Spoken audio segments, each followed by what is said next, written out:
Hey guys, welcome back to another quick how to. So today I'll be teaching you two methods on how you can get the voice chat on Roblox. One of them with an ID and one of them without an ID. So the first method is we need an ID.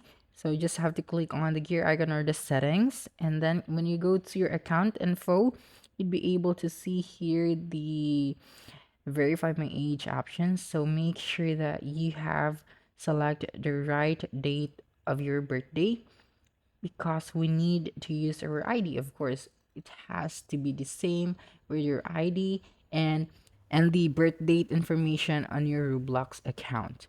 So just click on the verify my age option and you'll go through the process of scanning your ID and sending it to Roblox so they can verify your age. And then you get the voice chat right here. And once you got it, you could head over to the privacy. And then there would be an option right here, right above the camera input that says microphone input, and you'd be able to turn it on right here. However, if you aren't over the age of 13 or you don't have an ID that you can use to verify, if you can also use your parents' ID, just set your account age as their age.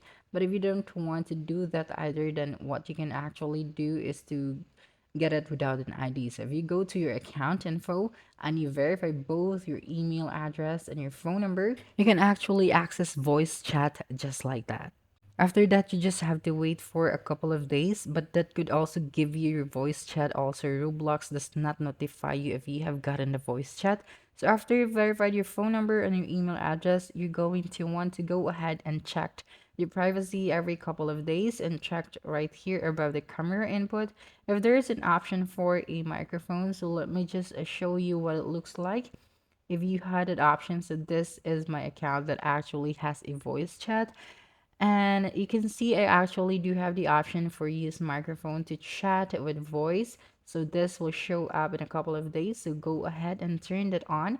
Once you get it, this will show up. So you can just go ahead and click enable. Keep in mind this method does not work in all countries, only works in a few of them. So you could go ahead and try it out and see if it actually works. And that's a wrap. Don't forget to like, subscribe, and hit the notification bell for more quick how-to videos next time. Adios.